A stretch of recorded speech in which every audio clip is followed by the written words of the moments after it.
Hello നമസ്കാരം. Sandy അൽബാനിലേക്ക് ഏവർക്കും സ്വാഗതം. അപ്പോൾ ഇന്ന് നമ്മളൊരു സ്പെഷ്യൽ സ്റ്റൂ ഉണ്ടാക്കാൻ പോകുന്നതാണ്. നമ്മുടെ കുറുമ സ്റ്റൂ അല്ലെങ്കിൽ കുറുമ എന്തെങ്കിലും ആകട്ടെ.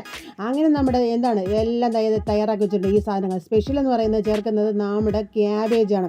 അങ്ങനെ ഇതെല്ലാം കൂടെ അരിഞ്ഞ് പിറകെ മാറ്റി വെച്ച് നിങ്ങളെ കാണിക്കുന്നുണ്ട്. നമ്മുടെ പൊട്ടറ്റയും ഉള്ളിയും പിന്നെ നമ്മൾ പട്ടവകളും ഇഞ്ചിയും വെളുത്തുള്ളിയും അപ്പോൾ പച്ചമുളകും കൂടെ ഇതിൽ ചട്ടിയിലോട്ട് എണ്ണ ഒഴിച്ച് കൊടുത്തതിന് ശേഷം നമ്മൾ എടുത്ത് വെച്ചിരിക്കുന്ന പട്ടവകൾ കുറച്ച് സാധനം ചേർത്ത് കൊടുക്കുന്നുള്ളൂ. അതെല്ലാം കൂടെ ഒന്ന് മൂത്ത് വരുന്നതിന് ശേഷം നമ്മൾ അരിഞ്ഞ് വെച്ചിരിക്കുന്ന പച്ചമുളക് ഇഞ്ചി വെളുത്തുള്ളി ഇതെല്ലാം കൂടെ അങ്ങോട്ട് അതിനകത്തിട്ട് നല്ലോണം വറുത്തെടുക്കുക. പിന്നെ നമ്മൾ അരിഞ്ഞ് വെച്ചിരിക്കുന്ന സവാളയും പൊട്ടറ്റയും കൂടെ ഉരുളക്കിഴങ്ങും കൂടെ അങ്ങോട്ട് നല്ലോണം ഒന്ന് വഴറ്റിയെടുക്കുക. അപ്പം നമ്മുടെ കുറുമയെന്ന് പറയുന്നത് ഉപ്പ് കൂടെ ചേർത്ത് കൊടുക്കണം. പിന്നെ ഇതേ നമ്മുടെ പ്രധാന ഐറ്റംസായ ക്യാബേജും കൂടെ അങ്ങോട്ട് ചേർത്ത് കൊടുത്ത് ഒന്ന് വേവിച്ചെടുക്കുമ്പോൾ നമ്മുടെ സ്റ്റൂ റെഡിയായി എന്ന് നിങ്ങൾ വിചാരിക്കേണ്ട.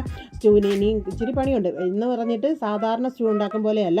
നമുക്ക് തേങ്ങ തിരുമിയൊന്നും കൈയൊന്നും ഇനി വേദനിക്കുകയൊന്നും വേണ്ട, മിക്സിയിൽ അടിക്കേണ്ട, ഒന്നും ചെയ്യേണ്ട. നമ്മൾ വളരെ വേഗത്തിൽ അപ്പോൾ ഏത് ഇതിനോടൊപ്പം നമുക്ക് ഈ സ്റ്റൂ ഉപയോഗിക്കാൻ പറ്റും. അങ്ങനെ നമ്മുടെ ഈ സ്റ്റൂ ഇവിടെ ആക്കുന്നതിന് വേണ്ടിയിട്ട് ഒന്ന് വഴണ്ടി വന്നതിന് ശേഷം ഇച്ചിരി വെള്ളം ഒഴിച്ച് കൊടുക്കുക. ചൂടുവെള്ളം ഒഴിച്ചാൽ അത്രയും നല്ലത്.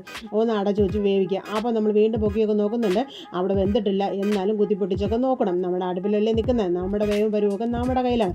അങ്ങനെ കുത്തിപ്പൊട്ടിച്ചൊക്കെ നോക്കിയതിന് ശേഷം വെന്തില്ല എന്നുള്ളതുകൊണ്ട് വീണ്ടും അടച്ചു വെച്ച് ഒന്ന് വേവിച്ചെടുക്കുന്നത്. അങ്ങനെ ഏകദേശം പരുവമായി. ഇനിയാണ് നമ്മുടെ കലാപരിപാടികൾ നടത്തുന്നത്. അങ്ങനെ നമ്മൾ ഇച്ചിരി കുരുമുളക് എത്രത്തോളം വേണം അത്രത്തോളം ഇട്ട് കൊടുക്കുക. അപ്പോൾ കുരുമുളക് എന്തിനെന്നൊരു ചോദ്യം ഇവിടെ ഇല്ല, എപ്പോൾ വേണം ഇട്ട് കൊടുക്കുക. പിന്നെ നമ്മുടെ പ്രധാന ഐറ്റം എന്ന് പറയുന്നത് ഇതാണ്, കാച്ചി വെച്ചിരിക്കുന്ന പാൽ എത്രത്തോളം ഒഴിച്ചു കൊടുക്കുക ഇഷ്ടമാണോ അത്രയും നിങ്ങൾ പാൽ ഒഴിച്ചു കൊടുത്ത് നന്നായിട്ട് അടച്ച് വെച്ച് വേവിച്ച് വേണമെങ്കിൽ ഇത്തിരി കുരുമുളക് കൂടെ തിരുമ്മിയെടുക്കാൻ നമ്മുടെ കുറുമ റെഡി.